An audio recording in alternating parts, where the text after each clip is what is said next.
Here is Ludicia discolor, a plant that I got from Orchidea. I've unfortunately damaged the leaf, probably with this metal edging here.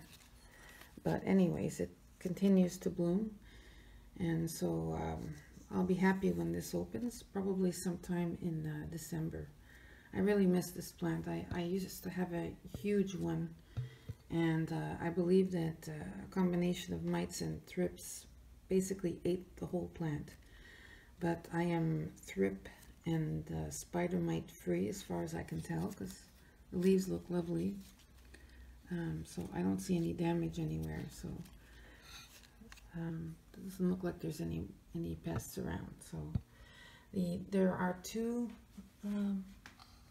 cuttings that she sent me, but the second one is not flowering yet, and it resides in this little glass pot with lava rock and moss, and seems relatively happy in there. So as long as it stays happy, I'll keep it there.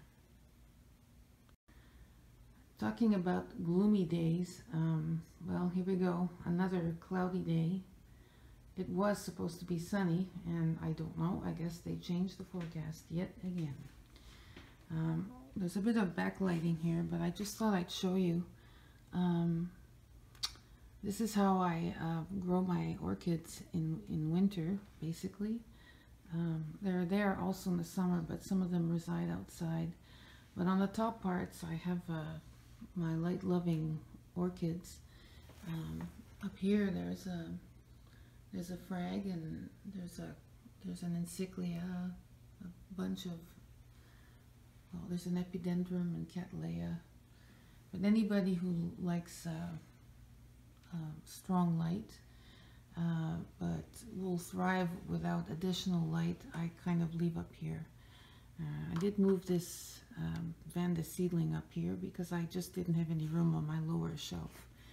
But up here we have my Brasidium White Knight Golden Gamine, and he's also in bloom for the second time this year. So we're gonna have 12 flowers very soon now. Maybe at Christmas time, maybe before, I don't know. And this guy, I'm trying him for the first time in water culture. Oops, well, he's drank all the water I put in here 2 days ago, so he's a very thirsty plant, and but he's adapted really well to water culture. And I think this is the only way I can grow this one, because I can't keep up with the watering. It just drinks and drinks. And this is the latest suitable, but it's quite nice.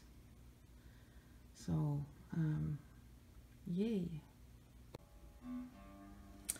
So last on the list are the phall spikes. It is a very strange season for Phalaenopsis. This one bloomed last year, and it was the first to form a spike. I don't know if you can see it there, but it seems to have stopped or stalled for the time being. But that's spike number 1. Spike number 2 is this one here, my purple cabbage plant. And you noticed most of my phalls are now in water culture, and they seem to be doing fine that way. So this one just popped up a spike this week. I don't know if you can see it over here. There it is. So that's spike number 2. Okay, so this is the one that had the big yellow flowers with the pink spots.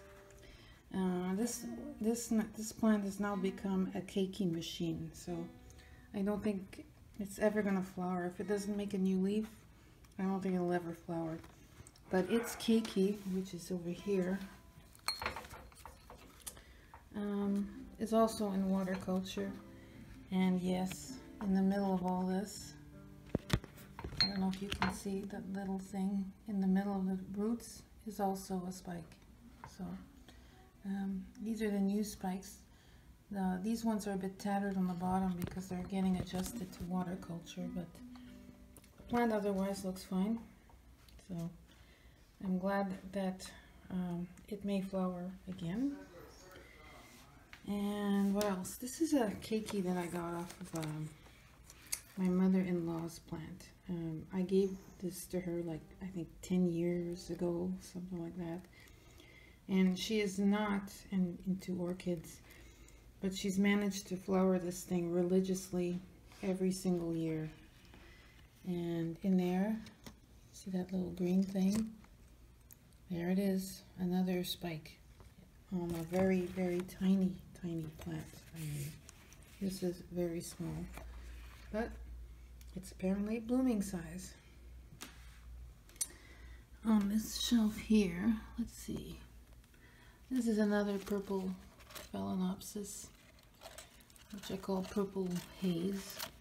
I just gave it a name. And this is the most advanced spike there is, right here.